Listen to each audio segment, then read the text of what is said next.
एनव्हिजन एनर्जीने मुंबईतील the radio club इथे आयोजित एका विशेष कार्यक्रमात संपूर्णपणे ई-कचऱ्यापासून तयार केलेली भारतातील पहिली रेस कार सादर केली। अवर पॉवर अवर प्लॅनेट या संकल्पनेवर आधारित हा कार्यक्रम अर्थ डे ORGच्या सहकार्याने आयोजित करण्यात आला होता। हा कार्यक्रम तंत्रज्ञान, शाश्वतता आणि कला यांचं एक अद्वितीय संमेलन होतं।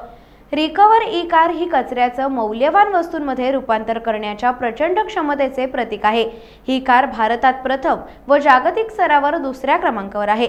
पर्यावरणीय जबाबदारी अधोरेखित करण्यासोबतच उत्पादन आणि रचना यामध्ये वर्तुळाकरता दर्शवण्यासाठी डिझाइन केली आहे।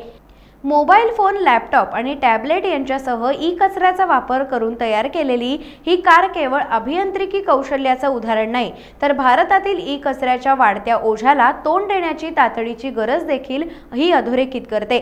एनव्हिजन एनर्जी इंडियाचे व्यवस्थापकीय संचालक RPV प्रसाद म्हणाले की हा उपक्रम शाश्वत भविष्य घडवण्याच्या एनव्हिजनच्या वचनबद्धतेचा विस्तार आहे। कचऱ्याचं नाविन्यपूर्णतेत रूपांतर करून आम्ही हे अधोरेखित करू इच्छितो की तंत्रज्ञान आणि शाश्वतता यांचा समन्वय आवश्यक आहे।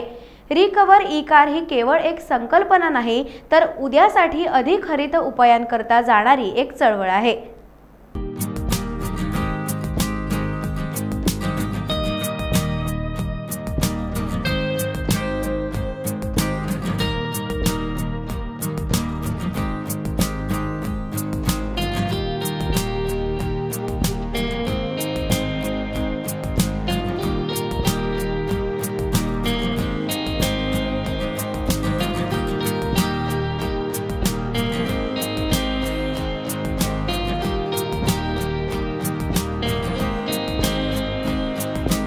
टाइम्स डिजिटलला लाईक करा, शेअर करा, सबस्क्राइब करा आणि बेल आयकॉन दाबायला विसरू नका।